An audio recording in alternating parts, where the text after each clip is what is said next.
Hey, this is Pierre, and as promised, I'm going to go through all the questions that were sent in for about Dunlop squash rackets.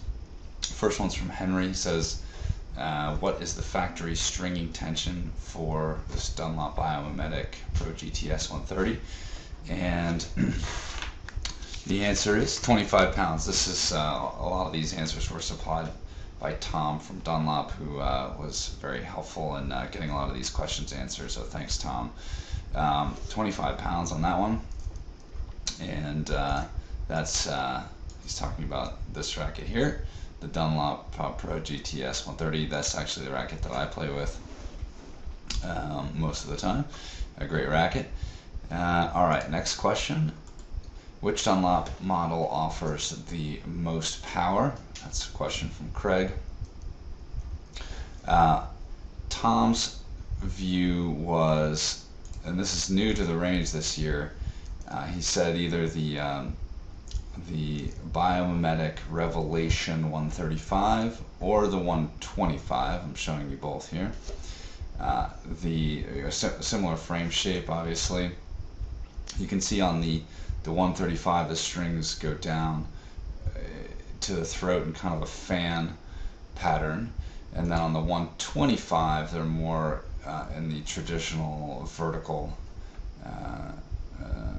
layout, and it's 5 grams lighter. So I suspect you would get the most power. Tom said 10 out of 10 on these, and in terms of the power, I suspect you would get the most out of this one. I haven't played with it myself, hoping to get a chance to try this racket and the other ones in the 2014 range as soon as I can get my hands on them. But I suspect this one would probably give you the most power, just because the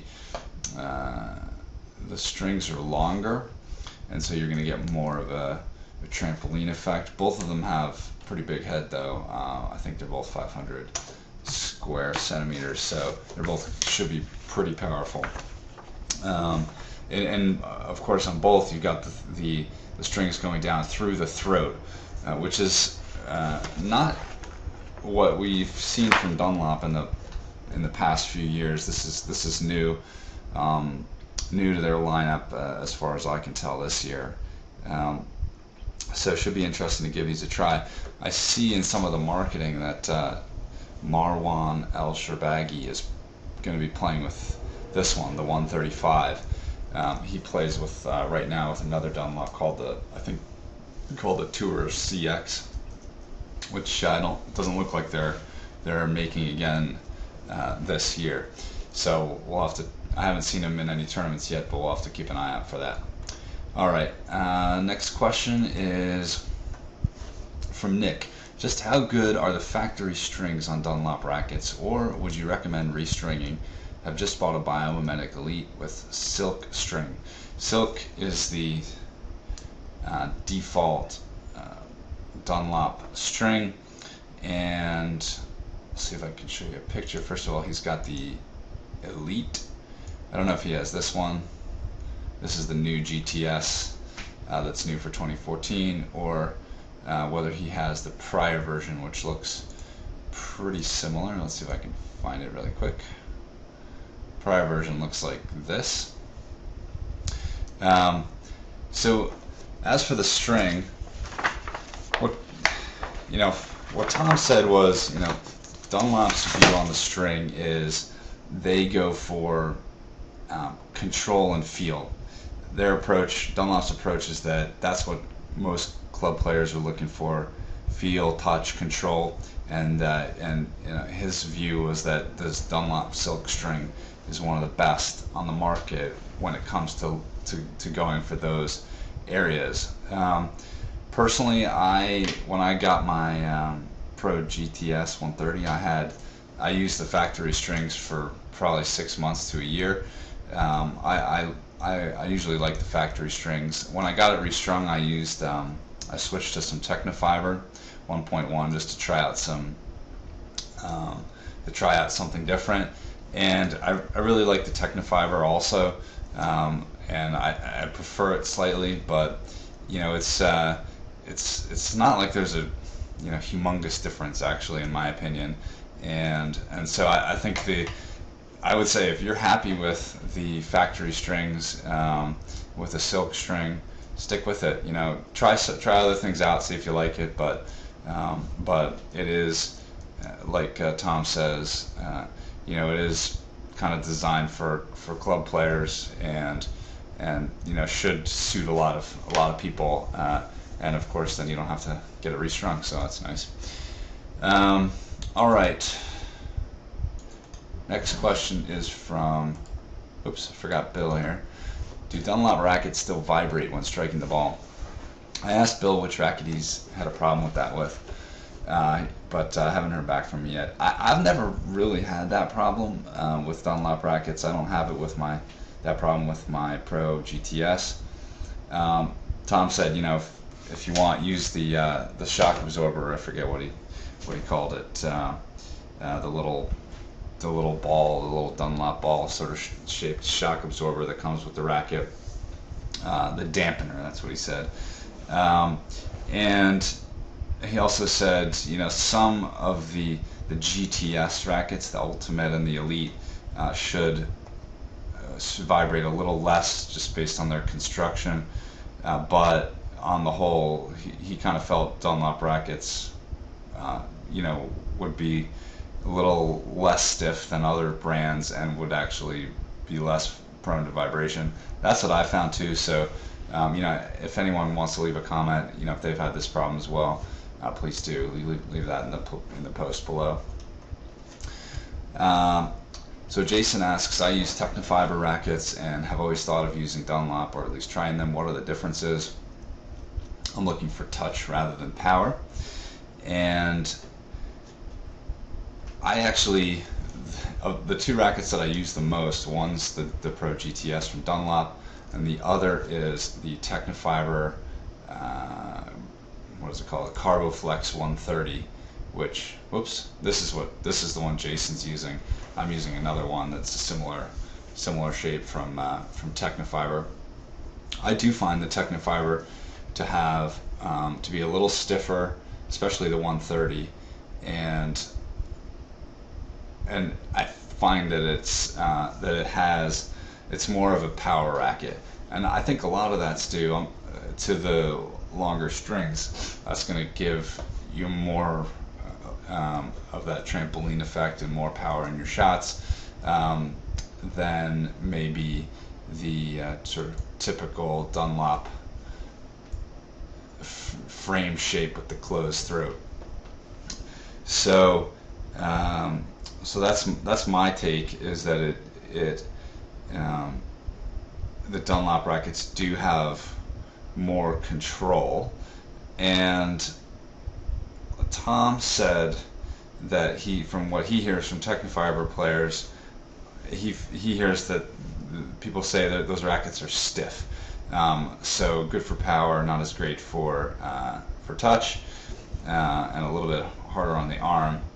So that is something that might be, if you're looking for more control, might be interesting to check out some of the Dunlops.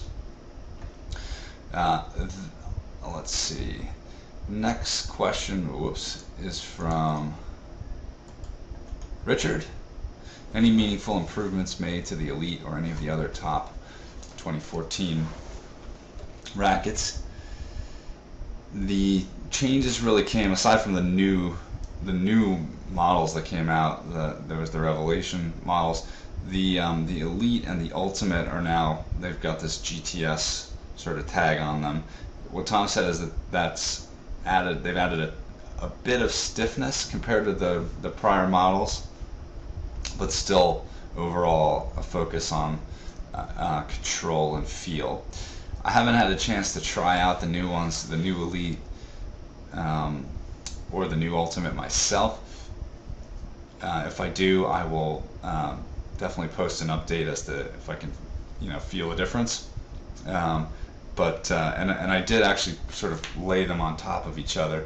The frame shape is a little bit different between the new the Ultimate and the last year's one, but pretty much this, along the same lines. So we'll have to see. We'll have to get somebody who's actually played with them both to really say for sure.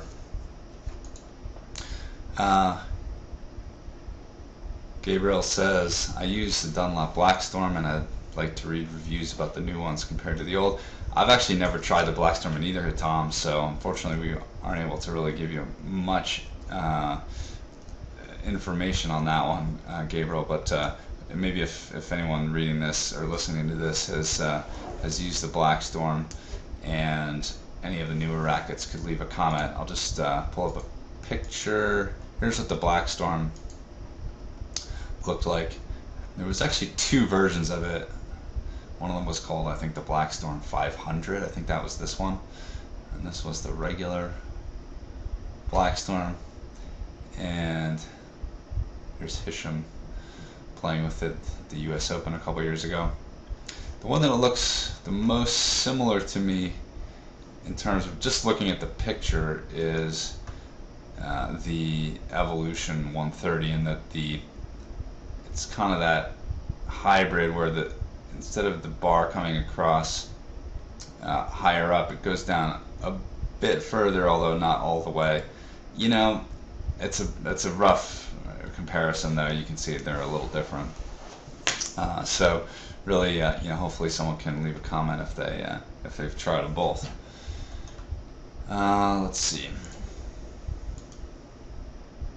So Joe asks, he's using the Black Knight C2C NXS and looking for a comparable one. I haven't actually used that Black Knight, but Tom's suggestion was to check out the Revelation, which was one of those newer ones, and this is the one that Joe is talking about, the Black Knight C2C NSX. I think they got this one. I don't know if I posted it. Yeah, they have this Canadian one, which is pretty cool looking. So just in terms of the head shape, the weight is 140 grams, I've got written there.